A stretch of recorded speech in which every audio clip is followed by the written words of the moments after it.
Super awesome, Vishak here, and in this episode, I want to talk about what is the science behind losing your fat effectively.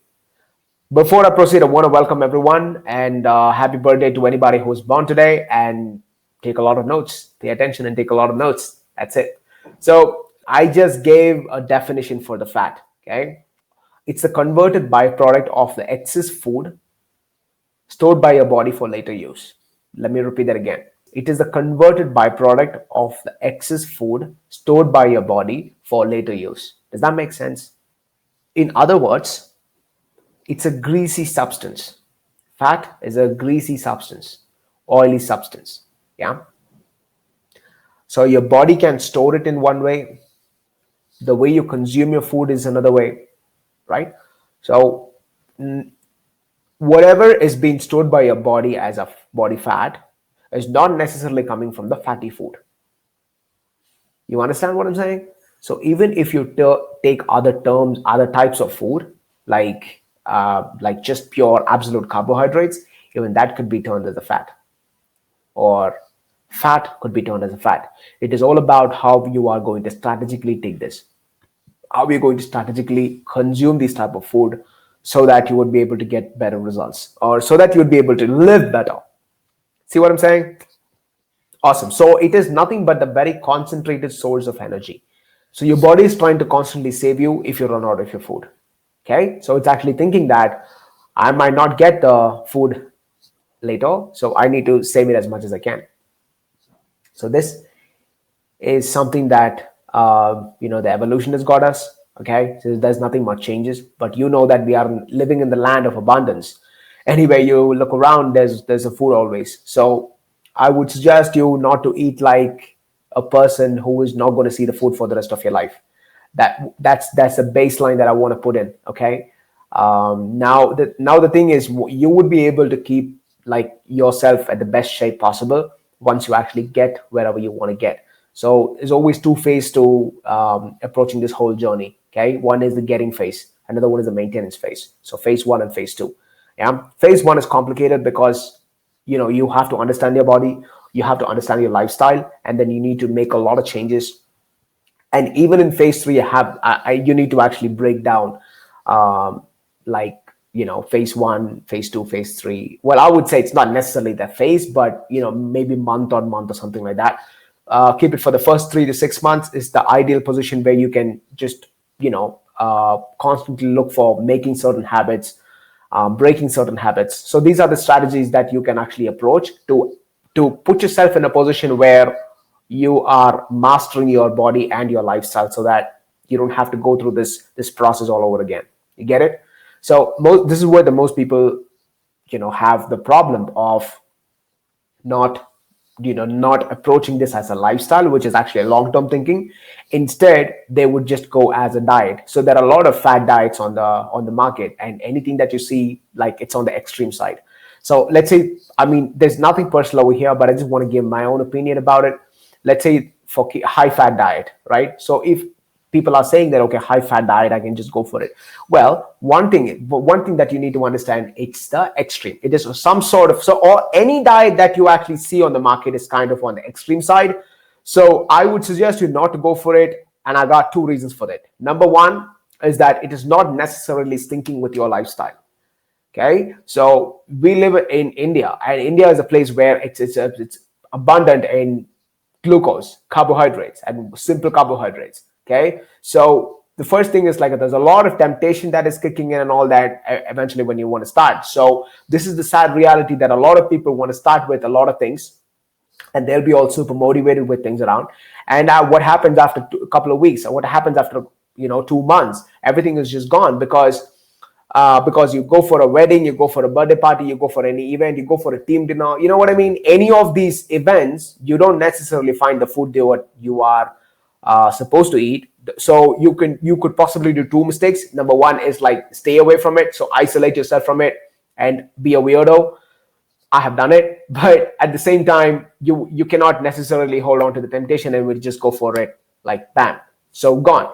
So today you lost the track of it. So let's say that for 2 months you've been keeping it consistent, or like 2 weeks you've been keeping it consistent, and then once you just go for the food, or when that holiday come in, when that event come in, even at home, any of these things you might face, and that's it, you just follow the wagon, because the moment you consume that food, and then your brain is thinking anyway you screwed it up, so let's just go for it. And that's when all these emotional eatings and external factors are coming into the place. So you kind of not just derail from the wagon, but it is also like you're gaining much more than you have actually lost. So you get the point, right? I mean, over there, because of that event, there's a series of events that is happening, and it's a constant mistake. So that would be the best option for your body to actually not just gain all the fat that you've lost, but gain a lot more than that. You get the point? And this is exactly number one reason as to why people are not seeing the result with any of those diets. Okay. So what you should be actually seeing is, how am I supposed to, incorporate certain type of strategies so that I can keep this for the rest of my life. Okay. And the same thing goes with intermittent fasting, or keto, or Atkins, or anything. If there's no balance with what you are going to take, and it is not balancing out with your lifestyle, chances are highly likely for you to fall off. So it's as simple as that. Okay, so it is okay, it looks good, the plan is great when you put things on. Okay, Monday I'm going to eat like oatmeal in the morning, and then, you know what I mean, it all looks good. But the moment you have that birthday party, the moment you have that event, the moment you have your holiday,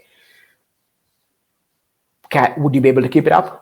That's the question, right? So you don't have to be so stringent about it. Okay, you have to find that, all you need to do is like strike that balance between your lifestyle and the nutrition, or whatever you're feeding, so that you know how your typical day is going to look like, what your favorite food is, what are the things that you would, you know what I mean? So all these things you know better than anybody else about you. So if I'm going to come and give you a diet plan, hey, you know what, you need to eat this, it's 8 o'clock, and then 9 o'clock, and then 10 o'clock. I mean, sure, personal trainers and dietitian and nutritionists, all these guys are helping, but then my question is like, how much do you know about the food? Like, you need to understand the bare bones of the food, and what kind of an impact all these kind of food is making to your body. Let me put it this way: even if you screw up in a meal, you couldn't hold off the temptation. You screwed up on the meal. So if you actually have an understanding as to what that food is going to do to you, right? You know how to equalize it on the next meal, or on the next day, or on the next workout. Does that make sense? Right? So what I'm saying is, stay away from the dependency. Don't depend on people. I want you to understand the food, and understand how the food works on your body. What every micronutrient is, what every macronutrient is, the vitamins, minerals, and all that. Okay, this is what I teach in my course. So I have my own course where I will be teaching people as to what the protein is doing to your body, what is protein, right, and what exactly the protein is doing to your body. Not much on the science basis, but then on the surface level as to what each type of food is doing to your body, and then how you can make the best choice of the availability and things like that. Okay, every time you need to strike a balance between how much you consume and how much you need to burn. Every detail, everything that we do actually makes a lot of difference when it comes to certain impact, or a certain situation, what the food is actually doing to our body. So you get the idea. Yeah, so remember one thing. Okay, there's two rules for fat loss. The more you eat, the more you burn. Okay, so that's exactly how it needs to work. The more you eat, the more you burn. So what kind of a food that you are choosing to eat, and how much you are eating, when are you eating, all these things will come into play. Get it? I would say that I want you to track it like super close. Okay, I want you to be super vigilant about it. Closely monitor as to how you are going to look like, how you're going to feel like, everything. Yeah. So the number one thing that I want you to be doing is take a picture of yourself. Stand in front of the mirror, half naked. Take a picture. Don't step on the weigh scale. Do whatever you're going to do for the rest of your week. And on the next week, on the same day, take another picture. And if these pictures doesn't tell you the difference, whatever you're doing is wrong. Now, you might ask me like, can I see the difference within a week? That's what I'm saying. If you don't see within weeks, That means whatever you're doing is wrong. It's time to garbage that and then look for the new one. Now that's where another second phase of mistakes were coming. Okay, now within 1 week, is it time for you to actually change it? Not necessarily, but I want you to make those tweaks. Now here's where I'm talking about your food. Here's where I'm talking about your knowledge and your awareness and your understanding on the food and your body. To even understand what are the areas that I need to make those tweaks, yeah, you need to have the proper awareness. If you're not, then how are you going to make those possible changes? Right? Should you increase your exercise more? Should you reduce your exercise more? Should you up your food? You know what I mean? So there's a lot of things. Okay, so let me just break down a few myths that I have. So number one is like target body fat reduction. So this is number one mistake that people do. I have seen a lot of people getting onto the gym and doing the crunches on the first day, running for life on the treadmill. Yeah, and then they start doing the crunches. Understand one thing, ladies and gentlemen, your body and everything else associated with it, it doesn't work that way. If that is the case, all you can do is just do 10,000 crunches every day and you can stay in the best possible shape of your life. But you can't. Okay? People say you can do a lot of sit-ups and then you can burn off the belly. Forget about it. It's not going to work. Okay? So the more crunches that you're doing, you are actually building the muscle inside.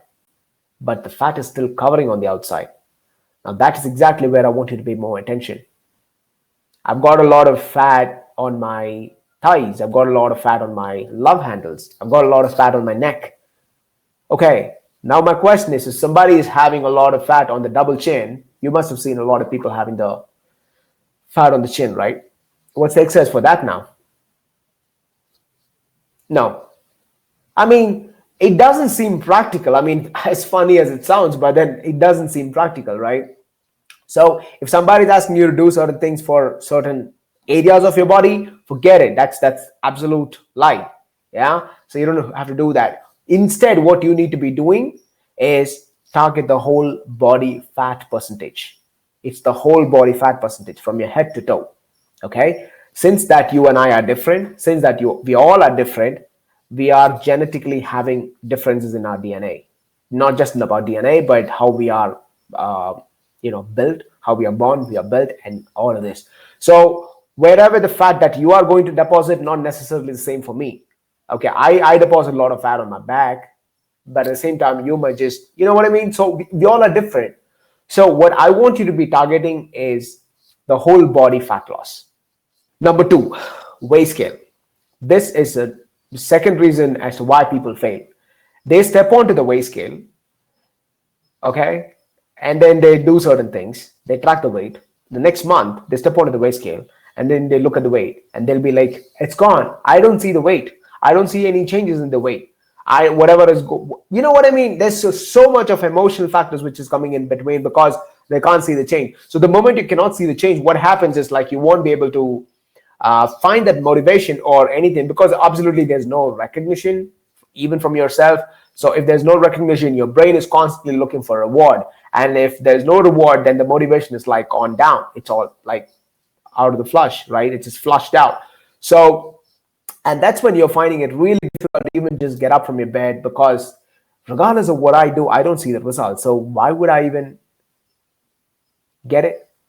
Failing point. Like they already hit the wall. They already hit the wall. Just because of the number that is reflecting on the weigh scale. I'm having a lot of food, ladies and gentlemen. Let me tell you something. I'm weighing about 68, 69, 70 or something. Okay. I'm eating a lot of food. Let me tell you something. Right now, if I step on the scale, okay, I am 70. Okay. I'm telling you as a hypothetical situation.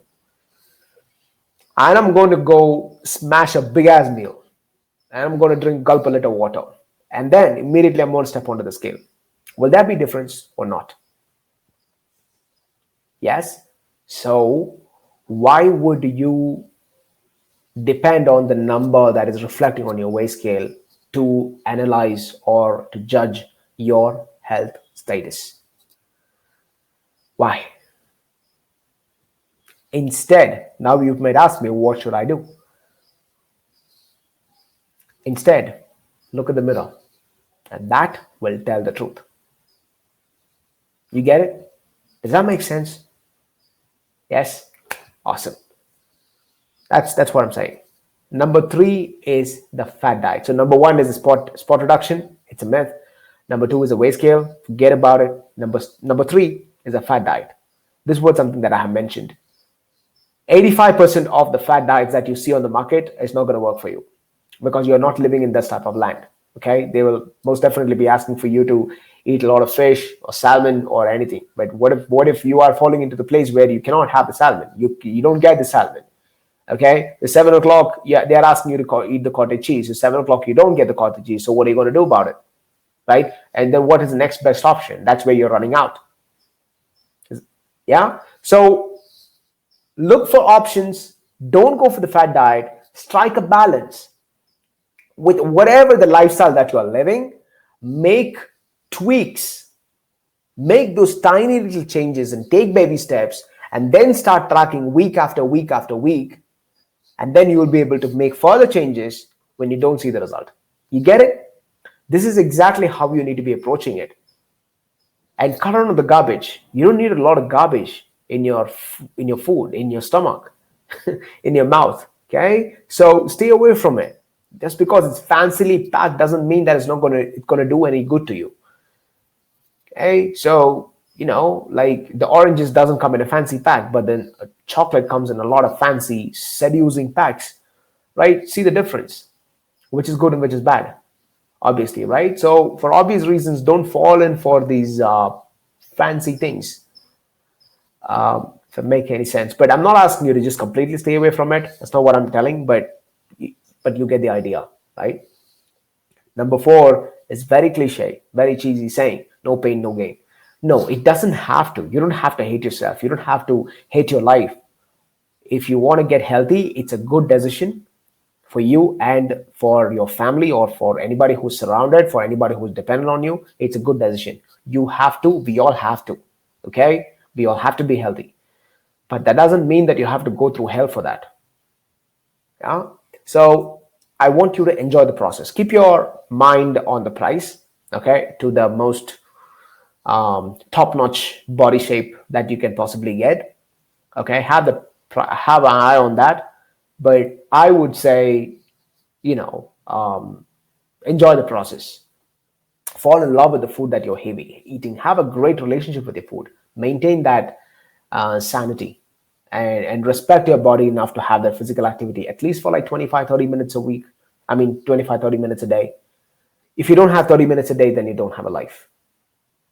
Right? And if you don't consider yourself as the most important thing in your life, then I don't think so it's a living. Yeah, people are saying, okay, you're busy. But okay, but are you being productive?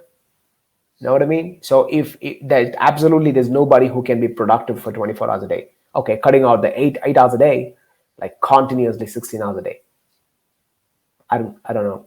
You know what I mean? So putting yourself first is not selfish. It's necessary. Stick on with the discipline for about 25 to 30 minutes a day. Just work out. At least move. It's good for you. Okay? But you don't have to be like no pain, no gain and all that. Don't buy into that. Yeah? So these are the 4 myths. Now, I want to get into the last one. How to effectively lose fat. Number one, you need to take control of your mind. Yeah? So before you start off, I want you to believe that it is possible, because the human body, though it is all different, the way the mechanism is the same. The way it works is the same. Okay. So I want you to believe that this is very much possible. That's number one. Number two, you need to have a very strategic approach towards your diet and towards your workout. And the optimum amount of fat that you can lose, or that you should lose in a healthy way, will be about 1 to 2 pounds per week.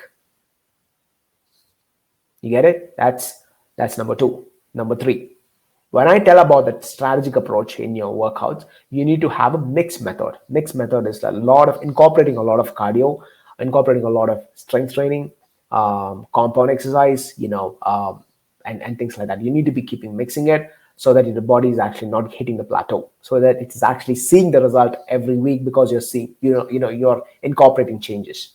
Yeah, that's number three. Number four is intensify your workout. So you should definitely be better than last week. Yeah, so always intensify it. Okay, just intensify it. Hydration. Drink a lot of water. Drink a lot of water. The moment you don't drink your water, then the most likely the body, whatever you, the body that you, but the whatever the water that you're holding, it'll be there. It'll be holding on. So don't let that happen. Okay, drink a lot of water. That's what I would suggest. Okay, I would say anywhere. I would say anywhere from 4 liters to 5 liters. Even just go up to 6 liters. That's fine. But as long as you're drinking it, just gulp 1 liter in the morning. First thing in the morning when you wake up, just gulp it, and then you can sip through for the rest of your day. Okay, that's another thing. So another one is the portion control. So any meal that you're having, what I want you to do is, break it down. Break it down. Don't have the typical traditional way of, breakfast, lunch, and dinner. Instead, they have the same thing, but include a lot more of snack. I would say in between two meals, include a snack. So first meal is your breakfast, which is meal number one. Meal number two is a snack. It's a very small portion, and then number three is a lunch. That's another small portion. Meal number four is a snack, and meal number five is another food. Okay, so I would say keep a gap of 4 to 5 hours before your bed. You can't afford to have that eating and then immediately going to crash. You shouldn't do that. Okay, you can do that, but then it depends on what kind of a food that you have and how heavy it is on your stomach. Okay, so it's pretty much basic. Portion control. Next one is cleaning. The next one is clean up your consumption. So whatever the type of any so we all have our personal preferences, personal choices, favorite food, and then staple food and all that. Okay, so but what I'm saying is, don't indulge in the luxuriated food, not all the time. I would suggest you to just stay clean and have the whole foods first. Give a lot of preference for the vegetables. You can definitely go for the meats, but any of the processed, the sugary, just stay away from all those things, and you'll be able to see the results immediately. Like within just a few weeks, you'll be able to see that. You'll be able to see wherever you want to get it, and from there you can just take it forward. Okay, so that's what it is. And another one, the most important one, is the stress management. In that, there is like two types. One is the internal and the other one is the external. So internal is something that you have to be super watchful about, because that also have a very huge impact on how it is going to be reflecting on your body. Okay, so what I'm saying is, be careful or be vigilant about what exactly you're going to take it to your head and take it to your heart. Okay, don't get consumed by all these energies, what you see and what you feel. Okay, it's easy to be consumed, so I'd rather ask you to be staying contained with whatever you have, in emotions or energy or anything. I would say keep yourself contained so that you don't let that out. And I know it's hard, but it's pretty hard to do it, but it's okay. Just try for a couple of weeks, and then you'll be able to get. But you need to do all these things process. You need to be able to do all these processes very consciously, because it takes a little bit of effort for the first 2 to 4 weeks. But once you get used to it, and then it's like a no effort thing. It's a part of you. So that's on the mental stress. Another one is external stress. So mental stress could also lead to the external stress, like the physicality of it, because anytime when you're going through certain things, and if you are not able to focus better, that means you're mentally stressed out. And because of that you are emotionally eating, you're eating a lot, or because of that emotional stress, mental stress, you don't want to eat. Either you skip a meal, or you don't want to eat, you eat more, or you eat some crappy food. Because of all these things, your body is having a direct reflection of whatever you're eating. Mental stress and the physical stress might, will, could lead you to the places where you don't want to go. So stress management is an absolute necessary. Okay, so let me just sum it up for you. Number one is, I want you to take control of your mind. I want you to believe that this is possible. Number two is a mixed method training system.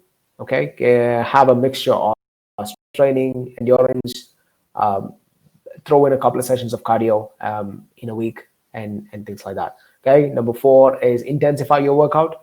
You need to be pushing yourself better than the last week. Okay, that so week on week basis, make sure that you're not hitting the plateau.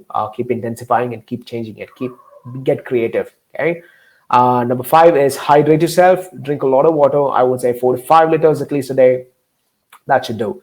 Number 6 is portion control. Portion control is, have like a 5 meal spread and 2 snack in between your regular food. That's about it. Number 8 is clean up your consumption. That means the type of food that you're having. Look for the whole foods. Look for a lot of meat and vegetables.